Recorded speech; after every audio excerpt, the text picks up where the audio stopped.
I'm Jeff Corwin, and this amazing serpent is a common Indian cobra. If you like creatures like this, you're in for a great adventure.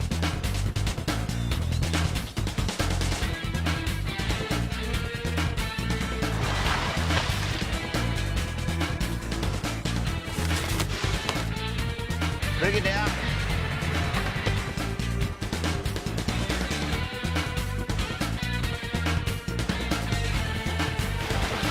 That was nice. Join me as I explore India. They're animals, especially serpents.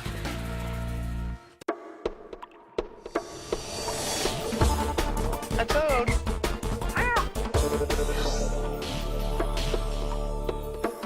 To get almost anywhere in India, you have to take the train. Our trip to the ultimate snake encounter, the Nag Panchami Cobra Festival, means many days and nights on a train as we travel across this vast subcontinent. We have just arrived to the village of Anjana. It's an Aruli community living deep in the interior of India. And what's great about this place is that these people, the Aruli people, are masters at working with snakes. And there's one gentleman, goes by the name Mutan, this is where he lives, that I'm hoping is going to help steer us in the direction of finding some amazing serpents. Mutan, I know you're here. They told me you'd be here. Hey, how you doing? Good to see you. About 30 years ago, the Arulas would go out, capture snakes, kill the snakes, and use the skin of the snakes, or they would sell the snakes to the hide or pelt or leather industry. In the 1970s, when the Indian government made it illegal to capture and kill snakes, the Arula community fell apart. So, this is the new plan. The Arula go out, they capture the snakes, they bring the snakes back to an Arula snake cooperative where the snakes are milked of their venom. That venom is then turned into the antidote to help those people who are bit, and then those snakes are released back into the environment. So that's great for me because I get to go out with people that are literally masters at understanding the world of snakes. For an amphibiophobia, for someone who has an unnatural fear of snakes, this could be the ultimate nightmare. What he's doing is he's taking a stick and he's probing the cavities, looking to feel any movement. We might have just struck the lottery here. It's a very promising sight.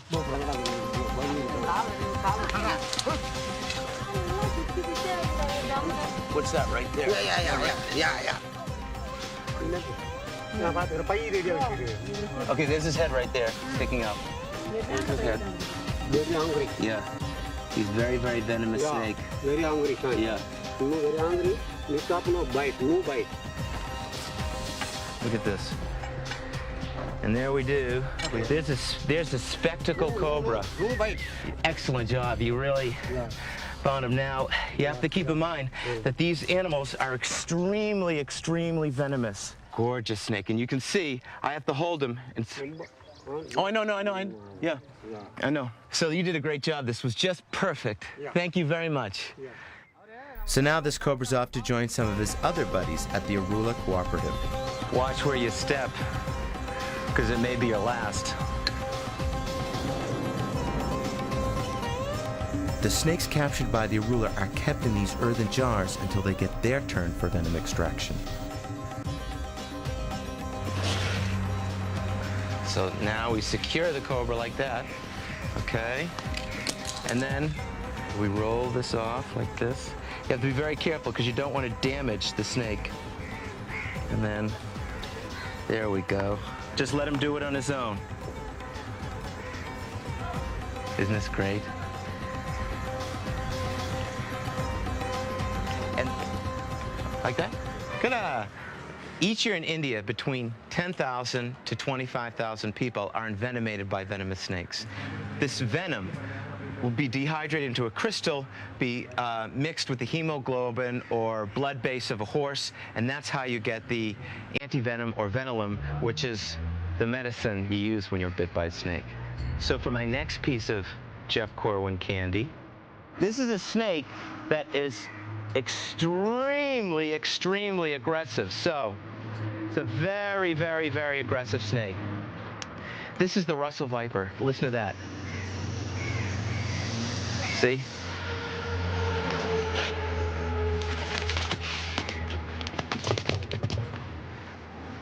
Wow.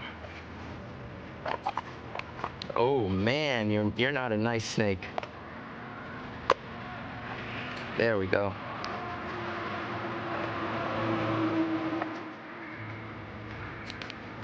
Look at that. See, we're extracting venom. Now, you don't get a lot of venom from this type of snake. This snake doesn't produce as much venom as some of the other ones. But you saw the nature of this snake. Extremely, extremely cantankerous. Not a snake that you would ever want to mess with in the field. Because I got a little venom on my hand, I've got to give that a rinse because I can actually feel it tingle. Thank you very much. Thanks for all your help. I had a great time.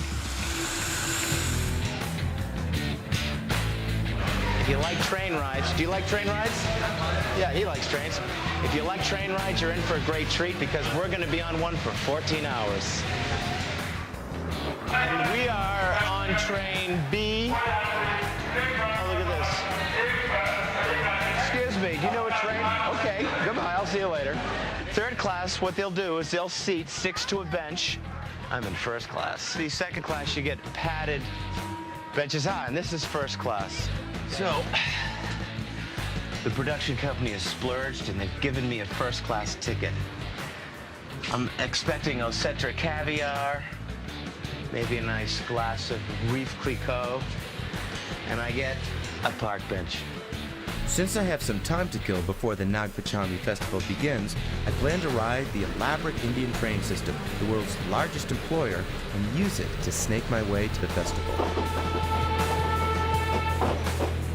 We got to go out, capture cobras. It's the first time I've actually captured a wild spectacle cobra. So we get to the Arula cooperative, and so what I see is, we're trying to set up, can Jeff work with you? Can he help you? And then what you get is, and I'm like, darn it! And I'm like, why? I said, can I help you? I really want to learn from you. Can you teach me?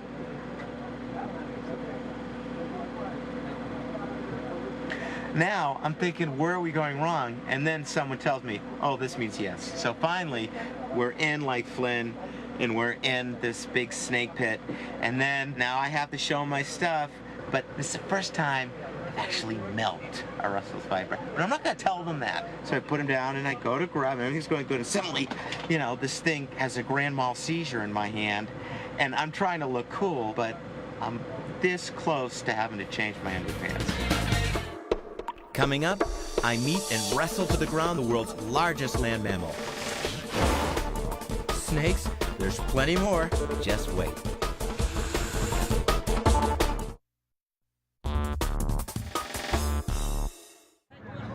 Next stop, Jaipur. Can you feel the energy in the air? It's electric. The air smells of exotic spices like elephant breath, cinnamon, cumin, and curry. The streets are filled with bustling markets, elephants, the screaming horns of buses and tractors. The landscape behind me is dotted with temples and giant creatures like this, elephants. All right, I heard ya. Located in southern Asia, India is a geographically diverse land with a wide variety of ecosystems providing habitat for about 5,000 species of animals. Over 300 types of mammals and 400 types of reptiles inhabit this land. And these creatures must coexist with 1 billion people, all in a land just half the size of the United States. Wildlife is always on the Indian conscious.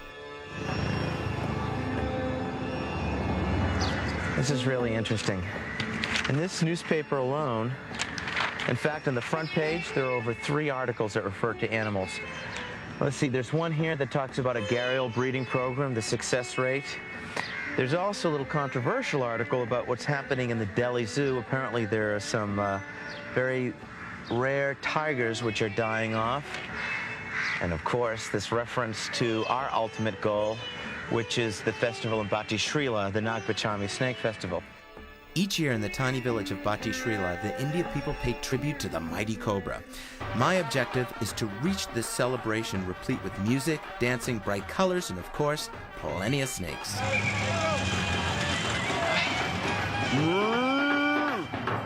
Animals in India are as common as taxi cabs in New York City, adding an unpredictable and often deadly obstacle to an already difficult existence.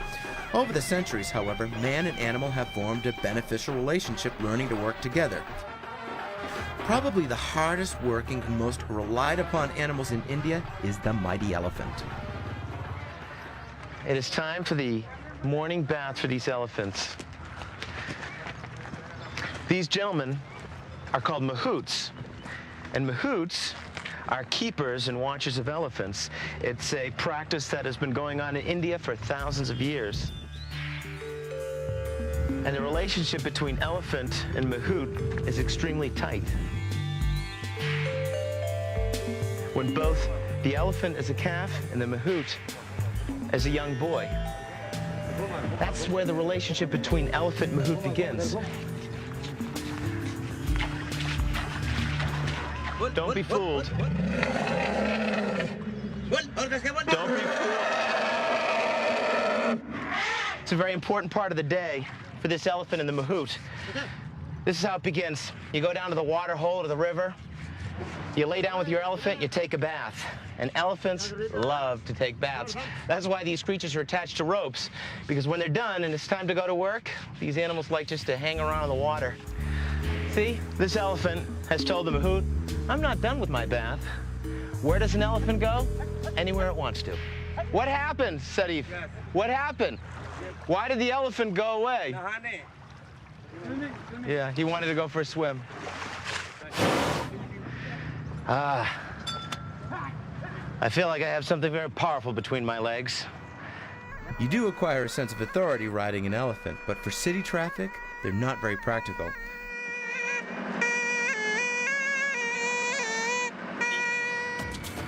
I'm going to ride something with 2 wheels and no trunk. This is what I love about being in the middle of an Indian city. Here we are, urban environment.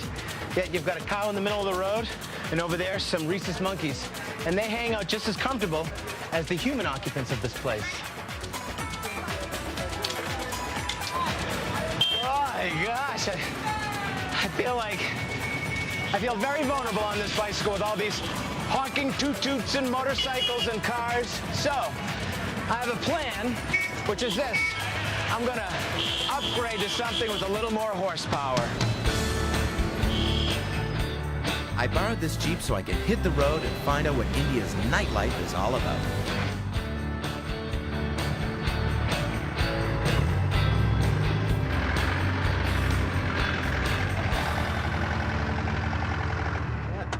This looks pretty interesting. Might be a good place to do a little exploring. I'm hoping to find a monitor lizard, maybe even a sand crate. Still a good place for creatures if you look. Let's see.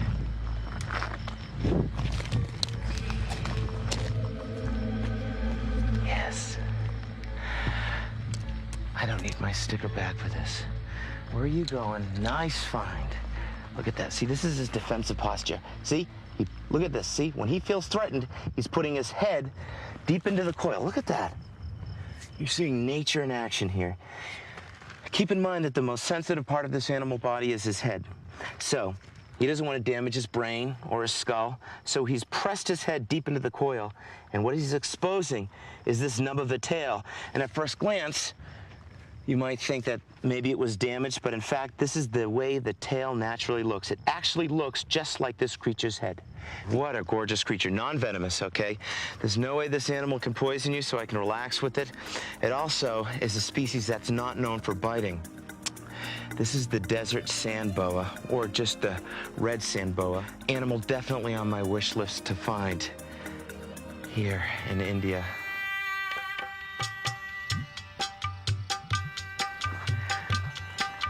This is a really fun snake to watch move, because look at this. Normally when you see a snake, what usually comes to my mind anyways, is an animal that moves in an S-shaped fashion. Like if I approach him, he will move like an S, okay? But he does something else that's neat. He has the ability to move in a straight line. And that's called concertina movement. See how he straightens his body out? Because although right now he's on the surface of the soil, much of his life is spent underground. Very exciting creature. Definitely an animal I've always wanted to see. But the creatures that bring us to India are cobras.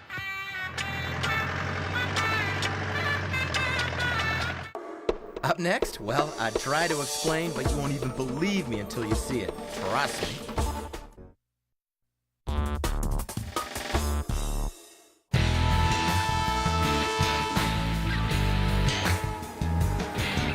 Hey, you want to hear something funny? During the nighttime, they turn on the air conditioning. But during the daytime, first class cabins have no air conditioning. You get a nice sort of fan that blows hot air down on you. First class, you get these nice soft leather cushions, you know, where you seat 6 people in a cabin like this, they fold down into bunks. Second class, you just basically get a seat with a cushion. Third class, you get a bench, a wooden bench, but there used to be a fourth class, and that was on top of the train. For safety reasons, riding on top of trains these days is only overlooked during extra crowded holiday travel. Our next destination is the small village outside Bikaner called Dishnook in the middle of the Indian desert. Out of respect to the goddess of Karni Mata, we have to remove our socks and shoes and enter a very special place.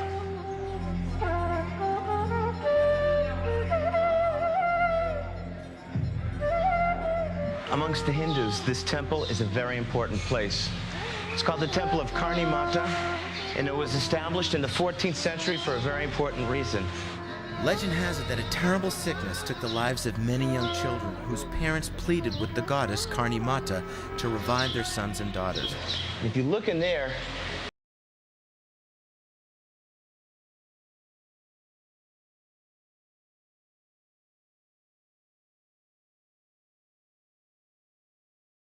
back in the body of a rat. and the rats move about, and they're not pests here. In fact, this temple is dedicated to these rats because it is believed that when an Indian child dies, he is reincarnated, or she is reincarnated, and she comes back in the form of a rat. This is how you get blessed. This little pigment upon my forehead. Most of the rats we see moving about are gray rats, but if you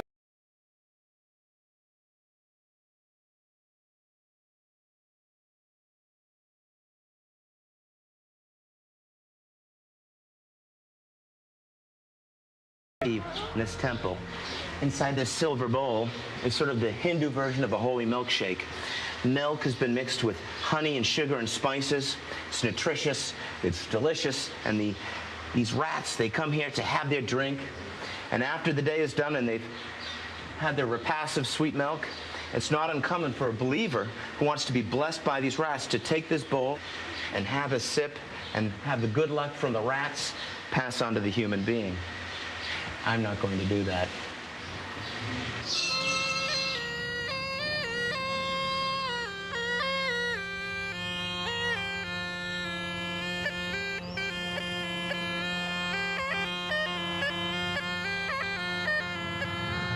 And there she is.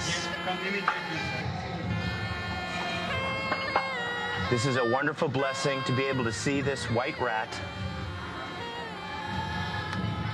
She told me a very special secret, but I can't share it with you. If I tell you, then I'll lose my wish.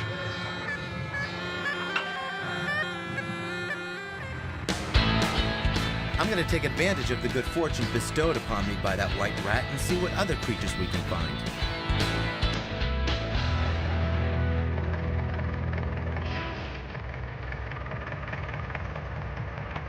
I'm going to take it slow, because I don't know. These are wild. We've got ourselves a nice herd of dromedaries. I call them dromedaries because when you look on top of them, you'll see one hump. That's the type of camel they are. my brain, from reading all those books as a child, I've always pictured India as being a very lush, tropical place. But look, a lot of India is desert, getting very little water. This is extremely arid country. And these creatures, these camels, are perfectly designed to live in this challenging habitat. You can milk a camel. Okay, not that one though, that's a male. I'd like to see how close we can get. But even though these creatures are, quote unquote, domesticated, there's nothing to me more cantankerous than a camel. They can bite, they can kick, and they can spit. You must be the herder of these camels right here. And that camel's booking it. How you doing? Hear that? That's the sound of a camel. That's the male. He's bubbling his soft palate. My stomach was doing that after I ate a whole bunch of curry last night. Can I ride your camel? So I step right here, step right here, and then how do I do it so I don't fall off? Look, Mommy, I'm riding the camel. This is the best birthday party I ever had. But you can't stop him? He won't stop? How do you make him stop? Oh, that felt good. There we go.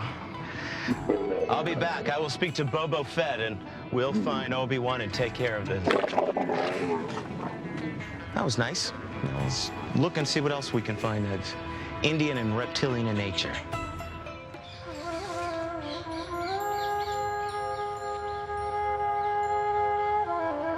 Look at this. Oh my, is this not absolutely beautiful?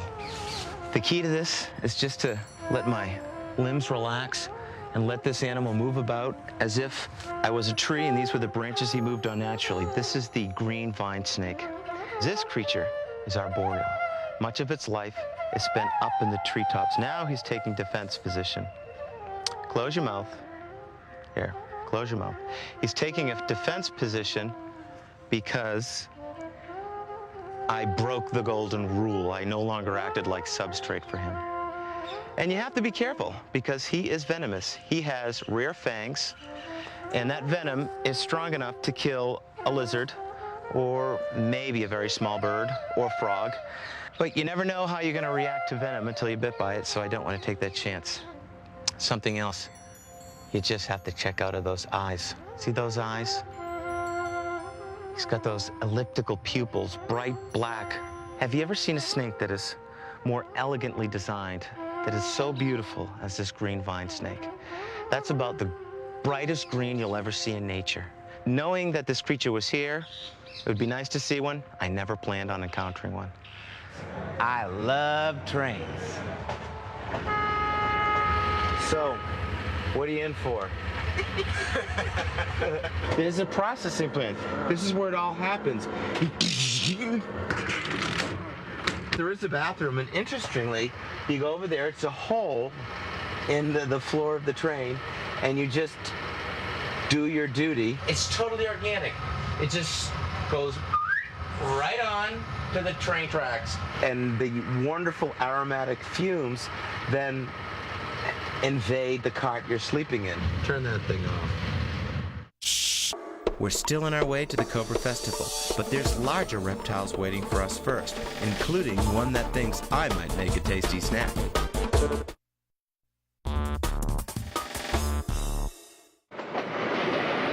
Next stop, Chennai on India's eastern coast. This is the Croc Bank. It's one of only a few places in India that breeds and raises an endangered crocodile species called the gharial.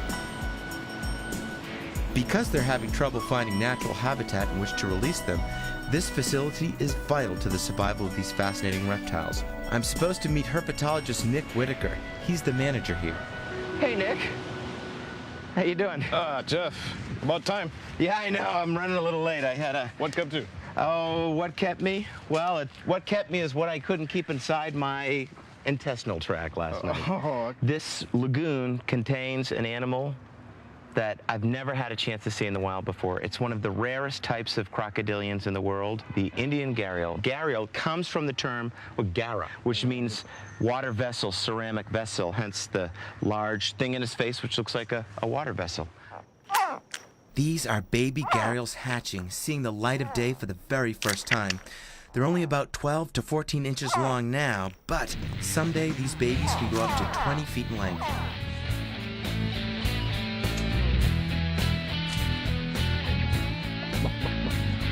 Oh, there you go. I've seen these animals in museums that have been mounted, but I've never had a chance to see a gharial up close like this. He can be completely submerged, disappear from anything outside of the water, yet has a perfect scope of his landscape because of his eyes. His eyes stick up on the top of his head, you know, just like a periscope. Now, this has been great. I'm very excited that we've had a chance to see some adults, but it's going to get better. Yeah? Nice. Yes. Look at this. They are beautiful. Not only did I get to see the gharial, I actually get to handle one too. The reason why I keep looking over my shoulder is this is the same lagoon where we saw the adults. There are adult females in there. They're extremely protective of their offspring. So even though they have not had any contact with these offspring in 2 years, just the mere presence of us handling these animals is liable to push them into monster mother role, and you know, then before you know it, you got a gharial hanging off your leg. So the population of these animals is higher in captivity than it is in the wild. That, I think, has been, for me, the most profound experience in India, is to see firsthand how little habitat is left. That's the great challenge. We figured out how to breed them. The next challenge is how do you salvage habitat so you can have a place to reintroduce them. Well, this was exciting. I'm a very happy camper. In addition to the fabled gharial, this place is also home to thousands of very irritable crocodiles. You can't see them all because of the murky water, but there are hundreds of them in this pool. Of course, this is where Nick wants to take me. So you ready? We're going to capture a female crocodile and move her to a different enclosure because in addition to displaying animals here, they also breed them as well. How many are in here? About 750. Marsh's crocodiles aren't known for being, like, wicked aggressive, are they? That was nice.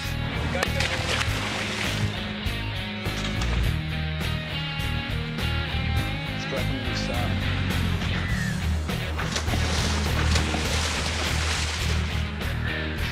But this is a lot of work.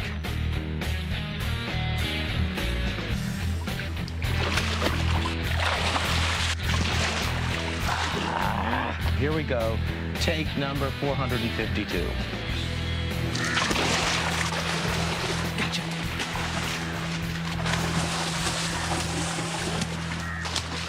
So this is the one you want, right? Yep. We're not going to pull her out and have to let her go. Let me bring her over here. Okay. Ready? Sit on the neck, sit on the neck. Okay. Okay, I'm on it. Perfect. This is great. All the strength in this creature's jaw is in the crunching, not in the opening. So as long as you secure her mouth, she should be okay. Okay. Ready to go. We could tell it was a female because we couldn't feel any sexual organs, the male sexual organ, which you would detect when you probed her. So this is definitely a female. I should shut up, we should move her. Yes. Got her. Make it quick. Make it quick. Is there other crocs? Jump out of you while you were crossing. Got her. I got her. Okay. Okay. Andrew. Got her? In order to prevent the croc population from increasing any further, we're going to move her to a separate pond where she's unable to breed.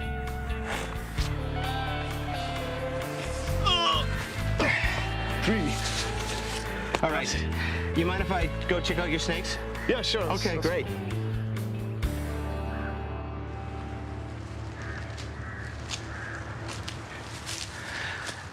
Look in the tree.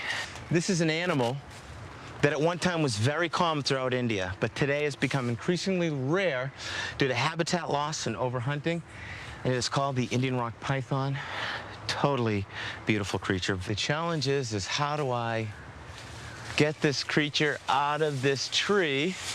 Shh. Hear that sound? That means I'm not a happy snake. This is a moderately sized python, but I got it. Son of a gun.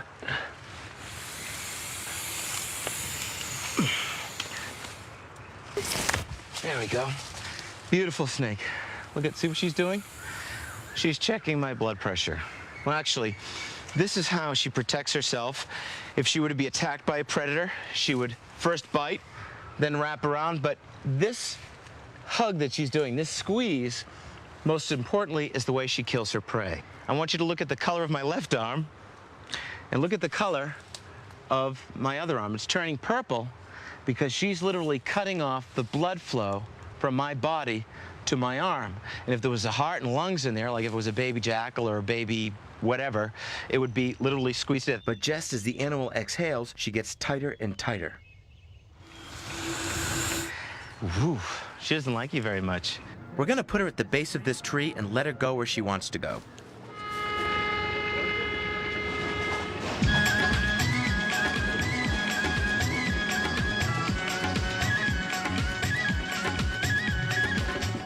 I think I can, I know I can, I know I can.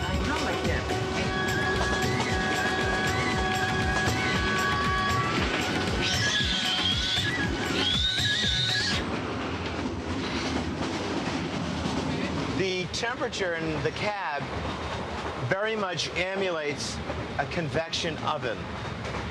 It's about 120 degrees, but don't worry, it's a dry heat. Hello, hello.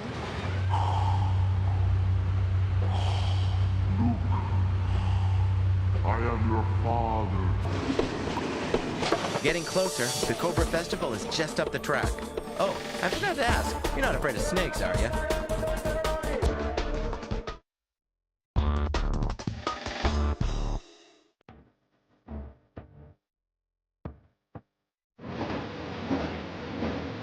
This is it, my final train ride to the Cobra Festival.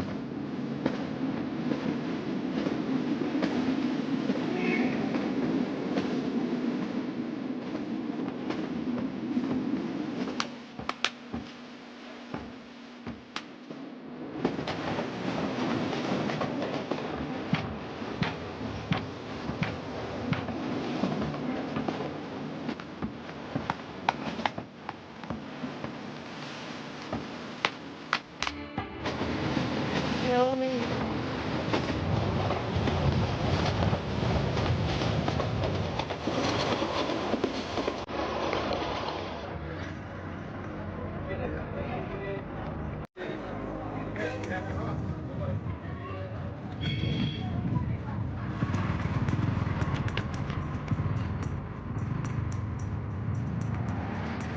We finally arrived at the small town of Bhatti Srila, which comes to life each year for the Nag Panchami festival. Agriculture is extremely important to the economy of this village, and as the crops begin to flourish, the farmers spend more time in the fields. These are peanuts and there's corn, and you've got squash, and where there's peanuts and corns and squash, you get rats. And those rats, you know, the rats, right? The rats, they make holes, they burrow into the earth, right? So the rats make the holes in the earth. So then what goes after the rats? Eat the rats. Who? The snake. What kind of snakes? Cobra. Cobras. Look at this. In this field of peanuts, we've got a wonderful serpent. He's not a venomous snake. He's non-venomous. I'm not worried about him biting me. This is a rat snake. You guys, you would never kill this, right? No, very valuable animal. They have great respect for snakes here because like the cobra, this animal performs a very important function. Keep in mind that a quarter of the yield that comes from the peanuts or whatever they're growing, that will be lost to vermin like rats and mice. So that's why they like snakes, because these animals help the farmers. So because he helps the farmers, we'll let him go, right? Okay, so we'll let this guy go. Here, you got work to do, buddy. What? They got something. Come on. Where is he? Where? Where? Oh, look at this. Wow, look at that. Look at this. Isn't this beautiful? Very nice. Ah. Ooh, look at this. I've got a cobra. I got a cobra. One wrong move, and I'm in serious trouble. Surrounded by deadly cobras, the farmers recognize the great dangers facing them each day. They overcome their fear of snakes and show their gratitude to the serpents by worshiping the cobra in an elaborate celebration. And that's what this festival is about, paying tribute to this beautiful snake, the cobra. This tiny village of Batishrala, population 17,000, will be flooded by over 100,000 visitors by the time the festival begins.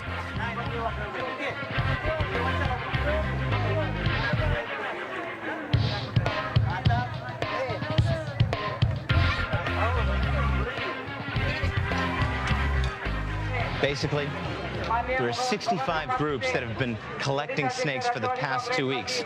And now it's all come to this one final moment.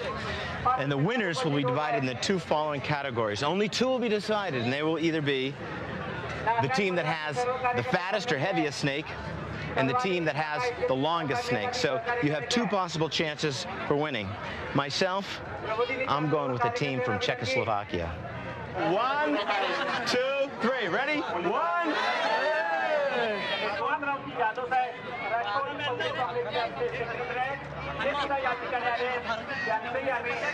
Yeah, that was definitely a favor for one of the locals. He came in at 1.192, though, just underweight. So how do you feel you did out there? Pretty good? Agony of defeat.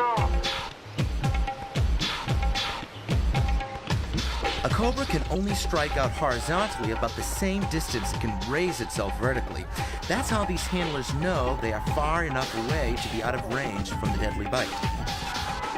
He's got about 3 feet of a safety zone to stand away from this snake.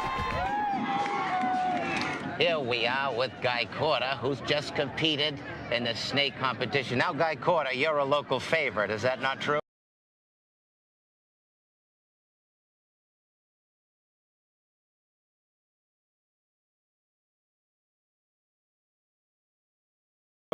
Is extended.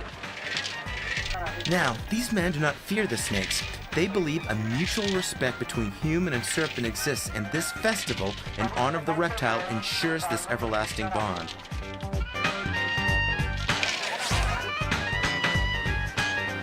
Now that the contest has ended, trophies are presented. The winners are covered in vermilion powder, and the celebration continues as everyone gears up for the festival climax. Hey, don't go away. The party's just getting started. The Festival of Nag Panchami is not only happening in the streets, but in the households as well. In fact, it's in the house where the most important part of this ritual takes place. Hi, how are you? Pleasure to meet you. Thank you. In the Hindu religion, the cobra is known as Nag, and Nag is the symbol of Shiva, and Shiva is the god of destruction of nature. So, not only is the cobra a physically dangerous creature, it is a spiritually powerful being as well. This is why the cobra is taken into the home and treated as a most welcome guest. I love experiences like this, where not only do you have a chance to travel to an exotic place and learn about the wildlife that you'd find there, but you also get to witness just a little window into the culture that helps to make that land very rich. And in this case, we're in India, we're learning about the snakes, but we also have a chance to experience the relationship between people and snakes. And here is the woman of the house, and she's presenting a tribute to Nag. Now we have the leader of the house, see that?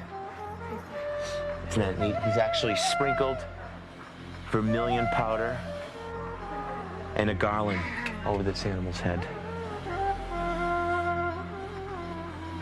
Now, there's a lot of controversy about this festival.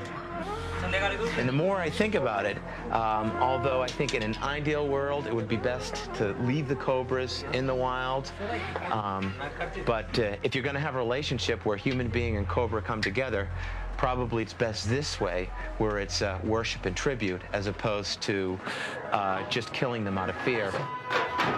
Now that each family has conducted its own tribute to the cobra, the celebration is taken into the streets. Snakes are transported in clay pots, on floats, some are even hand-carried through the village in a procession accompanied by loud festive music and cheers. This means the parade's ready to begin. It's the official start of the Nag Panchami festival. Or if he's not careful, the official end.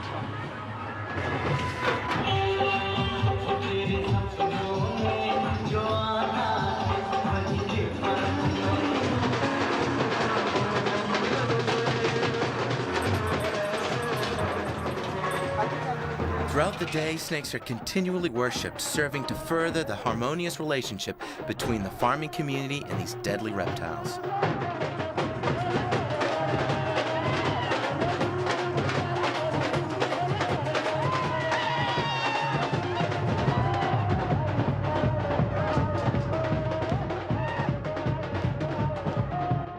The Nag Panchami festival is extremely important to the Indian people, and although there are some positive benefits in that they're appreciating and worshiping snakes, there is some measurable stress in these animals, and a lot of animal rights groups have problems with this holiday festival.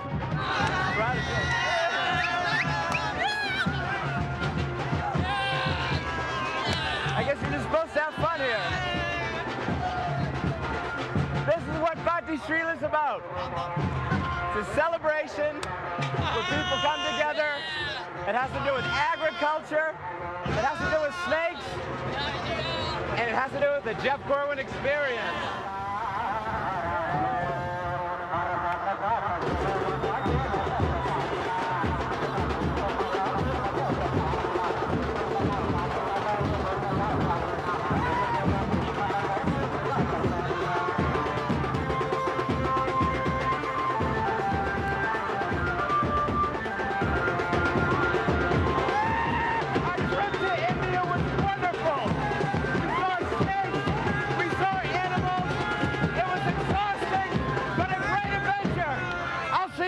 Time on the Jeff Corwin experience.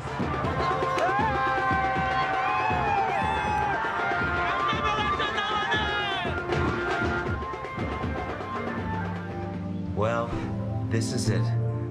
It's my last diary entry in India. Literally just left one of the most wild bachelor parties I've ever had, man. Hey, did I do what I think? I didn't really. I'm only joking. No, I just finally finished at the Nag Panchami festival. An extraordinary experience, not for the claustrophobic. Basically, a squirming wall of humanity. India was a great adventure. I am glad I came. It was really tough. I am very glad to be going home, but I also will be very glad to come back again in the future.